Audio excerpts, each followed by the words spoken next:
프랑스 정부가 전국에 이동금지령을 내린 17일, 프랑스 전역에서는 생필품과 식료품의 사재기가 이어졌습니다. 이 같은 사재기 현상은 지금 선진국이라 불리는 미국, 일본, 독일, 영국, 스페인 등 거의 대부분의 나라에서 벌어지고 있습니다. 최근 미국에서 급속히 숫자가 늘기 시작하면서 공포에 질린 시민들은 생필품 사재기에 나섰고, 화장지를 사려는 사람들 사이에는 충돌까지 벌어지고 있습니다. 특히 전세계 화장지 대란이 일어난 이유에는 거짓된 정보가 퍼졌기 때문입니다.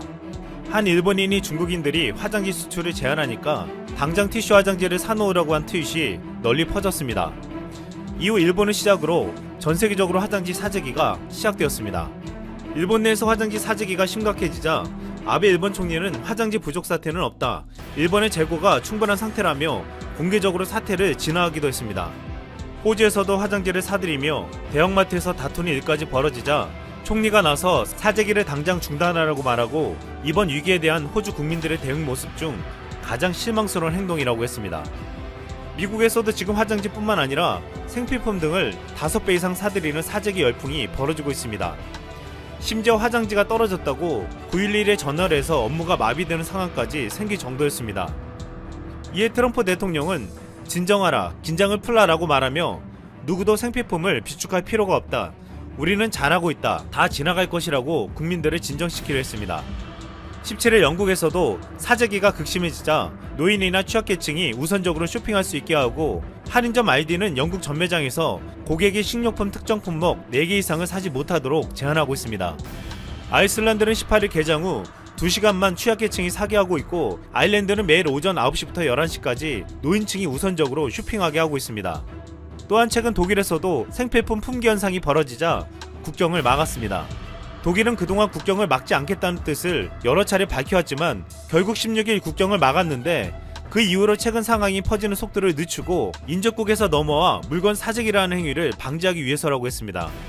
16일 캐나다 런던 일간지 더 런던 프리프레스에는 지난 주말을 기점으로 달라진 캐나다의 분위기를 소개했습니다. 캐나다에서는 판정을 받은 사람들이 나오면서 이전에 경험할 수 없는 두려움이 엄습해 왔다는 것입니다. 그러면서 기자는 식료품에서 서로 화장지를 더 사겠다고 다투는 광경을 보았다며 다들 미친 것 같다고 했습니다. 이런 와중에 캐나다 출신의 프로야구 외국인 선수 제이미 로맥은 지난주 캐나다에 머무는 동안 친구들에게 한국으로 간다고 하니 그곳에 머무르다니 미쳤어 라는 말을 들었다고 했습니다. 하지만 로맥은 15일 한국으로 입국했고, 친구들은 한국에서 자신들보다 큰 위험에 처할 것이라고 추측했지만 현실은 정반대였습니다. 로맥은 한국에서 안전을 느끼고 있다고 했는데, 그것은 한국 같은 질서정연한 사회는 이런 상황에 쉽게 대처할 수 있다며 사람들이 조언에 더 잘 귀를 기울인다고 했습니다. 이어 한국 사람들은 모든 곳에서 마스크를 쓰고 사재기하는 모습도 보이지 않는다며 평소처럼 식료품, 화장지를 살 수 있다, 일상적으로 생활할 수 있다고 한국의 분위기를 말했습니다. 이젠 캐나다 친구들에게 오히려 캐나다에 머무다니 미쳤어라고 되물으며 캐나다보다 한국에 있는 게 낫다고 말했습니다. 기아 타이거즈 외국인 투수 에런 브룩스는 미국이 위험하다며 17일 한국에 올 때 아내와 아이 2명과 함께 들어오기도 했습니다. 지금 전 세계가 놀라는 것은 한국에서는 사재기가 벌어지지 않고 있다는 것입니다. 국내에서 가장 심각하다는 대구에서도 사재기를 찾아볼 수 없었습니다. 정반대로 시민들 사이에서는 마스크 양보 운동이 펼쳐졌고, 서문시장을 비롯한 상가 건물주들은 임대료를 깎아주는 착한 임대료 운동을 벌였습니다. 또한 시민과 식당들은 도시락을 만들어 시민 생명을 지키기 위해 분투하는 의료진에 전달하기도 했습니다. 이 같은 놀라운 시민의식은 지금까지 진정세 오기까지 큰 역할을 했습니다. 대구를 취재한 ABC 방송 이한패널 기자는 대구 시민들은 위기의 상황에서도 두려워하지 않고 침착하고 의연하게 대처할 수 있는 모습이 인상적이라고 했습니다. 외국 기자들이나 외국인들은 하나같이 위기 속에서도 동요하지 않는 한국인들의 모습에 놀랍다고 표현했고, 국내에 사는 일부 외국인들은 한국 마트의 모습을 찍어서 SNS에 공유하며 외국 친구들에게 자랑하기까지 했습니다.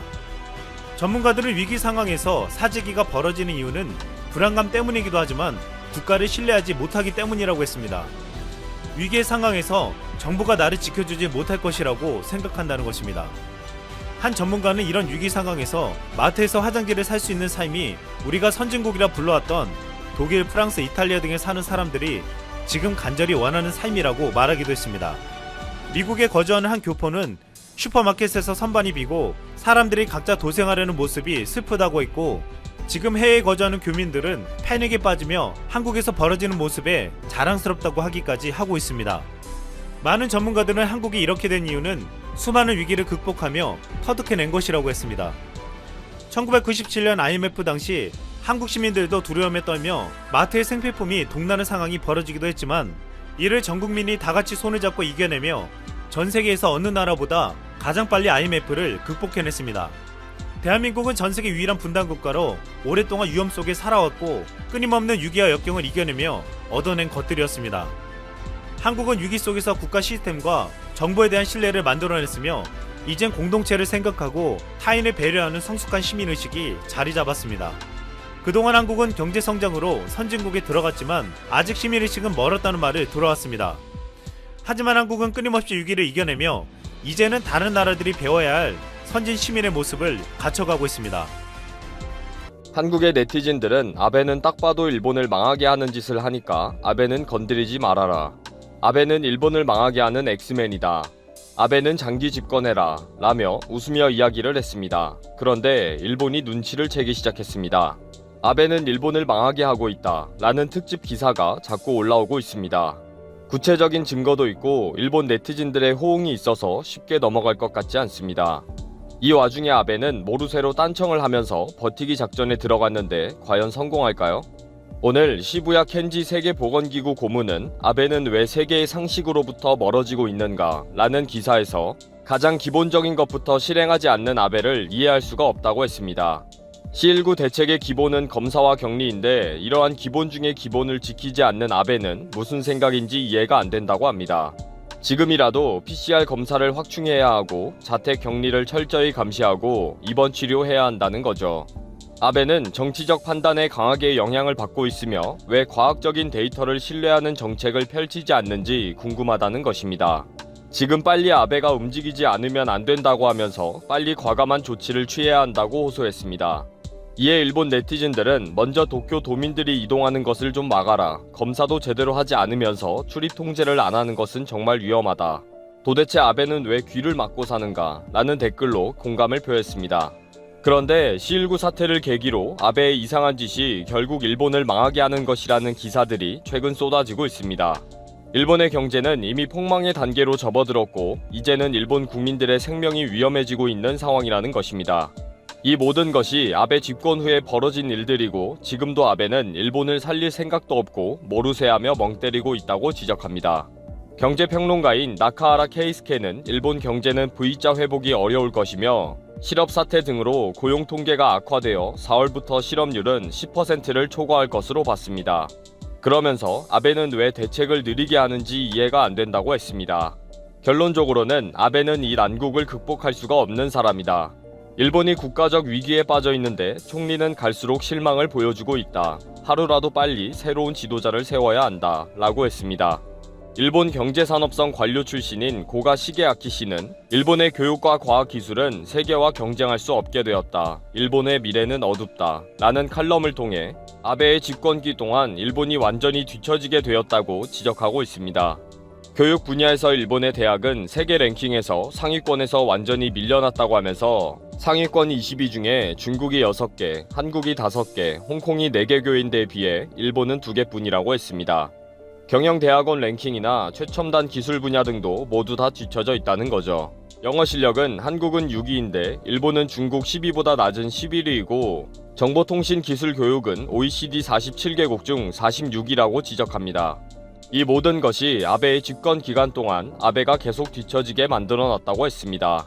이미 고가 시게아키 씨는 22일자 칼럼에서 C19 때문이 아니다. 일본 침몰의 구체적인 숫자는 명백하다. 라고 했습니다.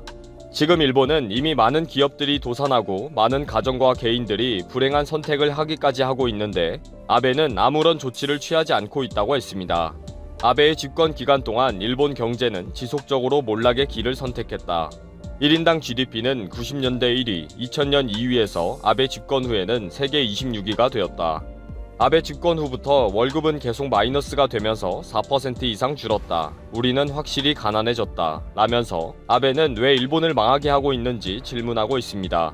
1차 아베 내각 때 2007년도에 노무부 장관을 지낸 요이치 전 지사는 트위터에 지금 상황을 보면 아베가 질병으로부터 갑자기 사임을 했던 1차 내각 때와 유사하다 라고 적었습니다. 지금 아베는 머리도 흐트러져 있고 눈동자도 흐릿하다는 것입니다. 아베는 리더십을 발휘할 기력도 없어 보인다는 관료들도 많이 있다는 거고요. 비상사태 선언 이후에 위기관리센터는 한산하고 아베는 전혀 움직이지 않는다는 지적도 하고 있습니다. 아베가 지병인 궤양성 대장염을 핑계를 대고 갑자기 사퇴하려는 것이 아닌가 하고 우려하는 목소리도 들려온다고 하네요. 문제는 일본이 국가적 위기에 처해 있고 수많은 최종 판정자와 불행한 일들이 계속 터지고 있는데 아베가 아무런 대책을 세우지 않고 있다는 것입니다. 특히 아베 집권 이후 신문과 방송 등이 진실을 이야기하지 않고 관료들은 알아서 기는 습관에 복지부동이고 무사한 일이 되어버렸다는 것이 더 충격적이라고 지적하고 있습니다. 왜 일본이 이렇게 되어버렸는지 답답하다면서 언론의 자유가 없으니까 진실이 숨겨지고 있다는 거죠. 기자클럽의 권력 감시가 전혀 작동하지 않고 있기 때문에 아베가 저렇게 엉터리로 정치를 하고 있다는 것입니다. 결국 일본을 구하기 위해서는 언론부터 먼저 진실을 말하기와 권력 비판의 전환점을 찾아야 한다고 주장합니다. 이 방법만이 아베로부터 일본을 구할 수가 있고 지금이라도 빨리 회복해야 한다고 호소하고 있습니다. 아베가 일본을 망하게 하고 있다는 것을 이제야 눈치를 챘다는 것이 더 놀랍네요. 아베와 짝짝꿍에서 혐한놀이에 신나더니 이제 정신 차리나요? 하지만 아무리 이래도 아베를 지지하는 사람들이 너무 많다는 게 가장 큰 문제겠죠. 아베가 지금 두문불출하면서 모르쇠로 버티고 있는데 어떻게 정신 차리게 하고 물러나게 할지 궁금하네요.